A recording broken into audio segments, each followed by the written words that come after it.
So I'm vacationing in Hawaii, and I feel like I got to push this video out, and I'm trying to connect with the investors here, with the board members, and let you know how drivers feel about Lyft and your leader, CEO David Risher. Now, I had a chance, an opportunity to talk to David Risher.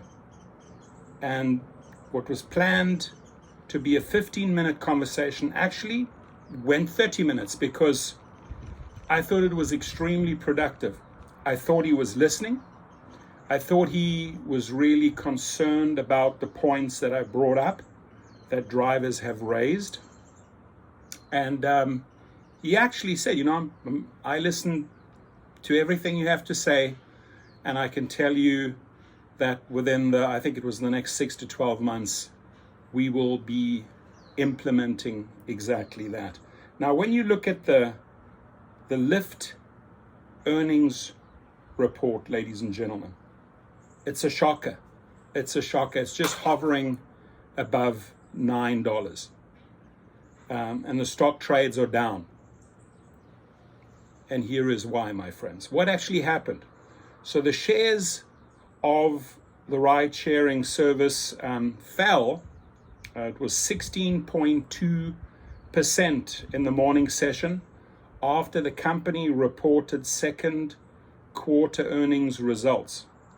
Q3 guidance was below expectations for both gross bookings and adjusted EBITDA, which is weighing on the stock. On the other hand, its revenue and adjusted EBITDA both outperformed Wall Street's estimates. Overall, it was a mixed but weaker quarter for the company.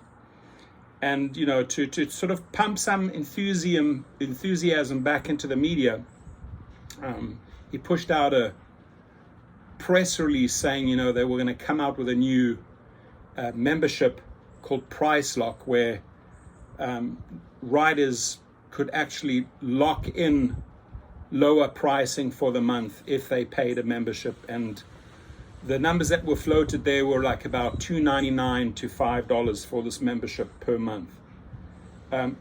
What they are not taking into consideration, ladies and gentlemen, and I really need investors and the other executives and the board members to listen up here, is that you are constantly discounting and leaving out the drivers out of the equation. The people that actually make you the money, the people that go out there 24/7 around the clock and do the driving in all these different categories, in all these different cars, in all these different cities around the United States and Canada. Yes, the people that make you the money. Now, as a YouTuber, as a driver advocate, as a fleet owner, as a registered Uber and Lyft driver, I read several hundred messages per day.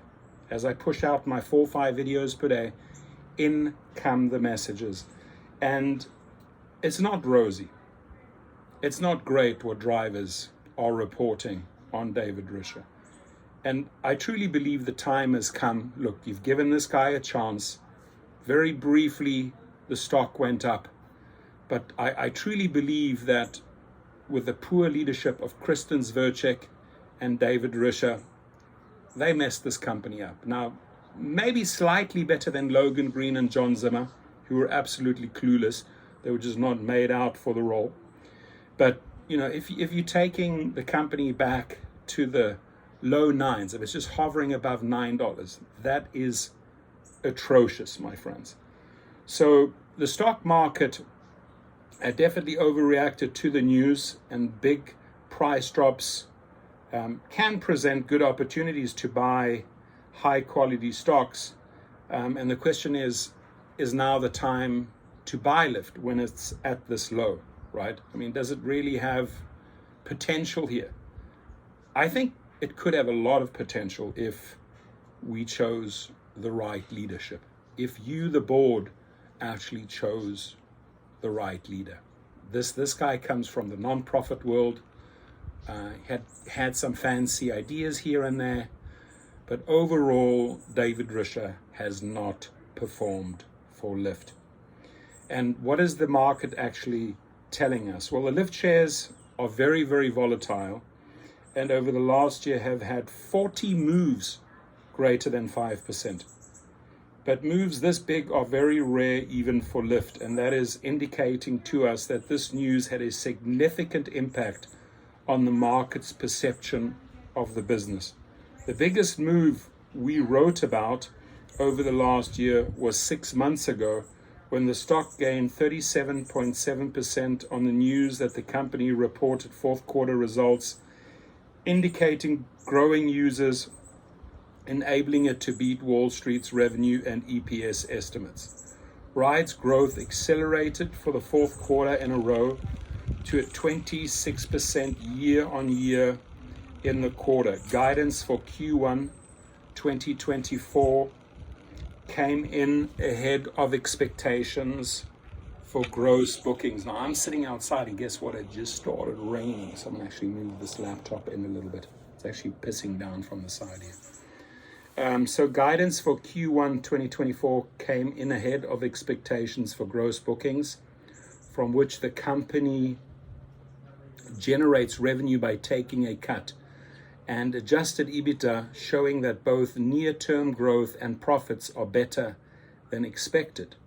Lastly, the company projected positive free cash flow for the full year of 2024, converting roughly half its forecasted full-year EBITDA into cash. This is a nice milestone. Interestingly, the initial company release had a typo. Instead of guiding to a 50 basis point, 0.5 percentage points increase in 2024 adjusted EBITDA, the text stated 500 basis points, 5 percentage points. This caused the stock to spike up 65% in after-hour tradings before settling down. Holding aside the stock move caused by the typo, it was still a very good quarter, and the stock is currently reflecting this. Well, certainly not today, ladies and gentlemen. Lyft is down 31% since the beginning of the year, and at $9.50 per share. It's actually $9.05 right now.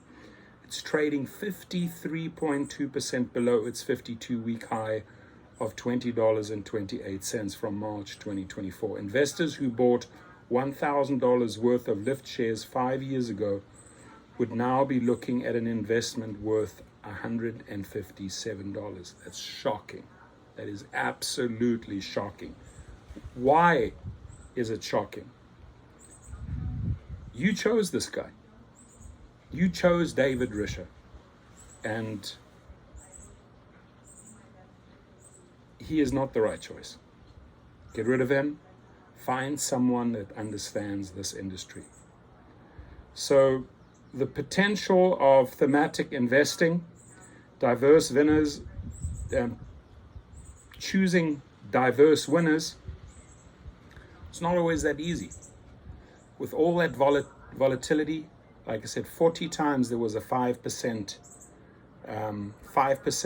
change, right? 5% margin.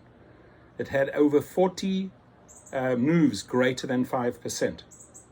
So this is an extremely volatile stock for sure. And I'm hoping that we get a new leader in that pays more attention to drivers, to the people who are actually making the money, and finds a healthy balance, what riders should be paying. Also bringing back healthy surges. Let the market dictate supply and demand. Let the drivers have their day. If your drivers feel good about themselves and they're making money, they won't be leaving you. You have such a high turnover. You have so many illegal accounts on the platform. People that are, buying these accounts or buying a name under someone's social security, and it's messing up the market. It's absolutely messing up the market. So I hope that we do see new leadership soon. Hate to say it, but David Risher has to go. Please leave me your feedback, ladies and gentlemen, and I'm going to get back to my cool vacation time, go and eat healthy, and just wanted to bring you this earnings report, which is not good. It's not good at all. And we're sitting here. Let me just look at the graph briefly. I mean, this ain't good, my friends. Look at that. This ain't good. It's sitting there at 9.08. Oh, it moved 3 cents in the last 15 minutes. So let's see where it's tomorrow. But under 10 again, almost right on the border of $8. Not good. Again, David Risher needs to go.